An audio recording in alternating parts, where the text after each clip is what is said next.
Check those numbers and see if that's what you want. And if it isn't, if you want something better than standard, you must become self-educated.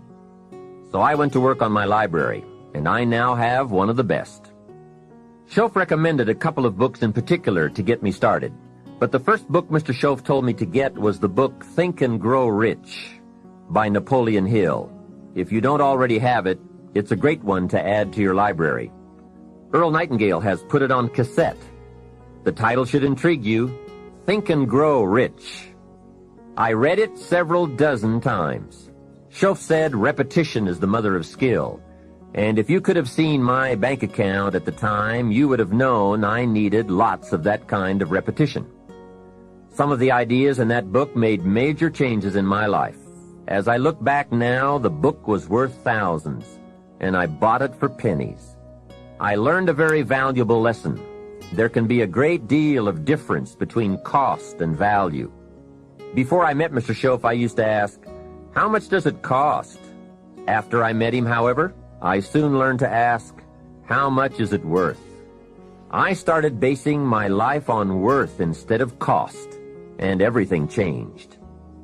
So that was one book he recommended, Think and Grow Rich. The next book he recommended I get was a book on nutrition. Schoaf said, study nutrition. Vitality plays an important part in doing well. Some people don't do well because they don't feel well. It's not that they're not intelligent. It's that they're ill. They don't have the fire and the vitality to do well. So he really got on me about nutrition.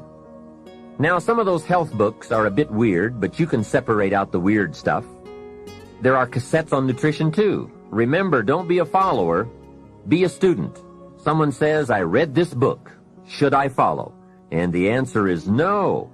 Read at least 2 books and make up your own mind. Don't be a follower. Be a student. So take care of yourself. There's a Bible phrase that says, many times the spirit is willing, but the body's weak. So you have to work on both. You wake up in the morning and the mind says, let's go get 'em. And the body says, I can't even get out of bed. So work on your health. A person's library of books and cassettes reveals his or her most dominant desires. It's interesting to walk into someone's house and browse through the library. What does your library say about you? So read all the books.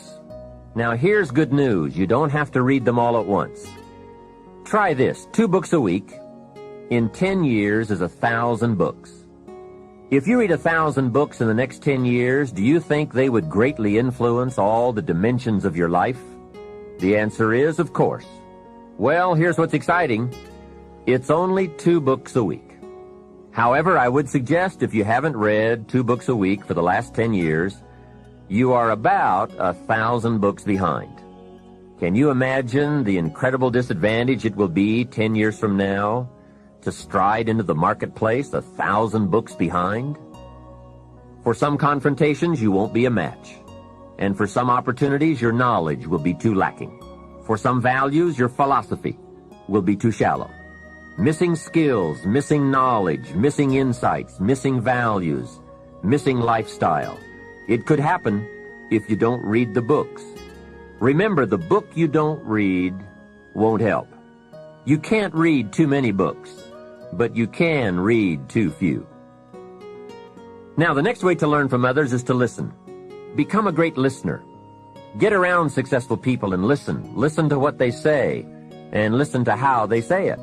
There is something to be said for style as well as content. And never has listening to successful people been easier or less costly than it is today. With cassettes like the one you're listening to now, you can own cassette programs by and about the most successful people in any field. And you can listen to their ideas while you do something else. While driving your car, exercising, getting dressed in the morning, anytime. Listen over and over again until their ideas become your ideas. Their inspiration, your inspiration. A lot of the books you're anxious to read, such as Think and Grow Rich, have been condensed and narrated on cassette. Your cassette library of great authors and ideas can be the investment with the greatest return of all. Great cassettes will do more than teach you great ideas. They'll also remind you of the important things you already know but sometimes forget. They'll lift your spirit. They'll keep your mind on what's important, on your goal and how you can achieve it.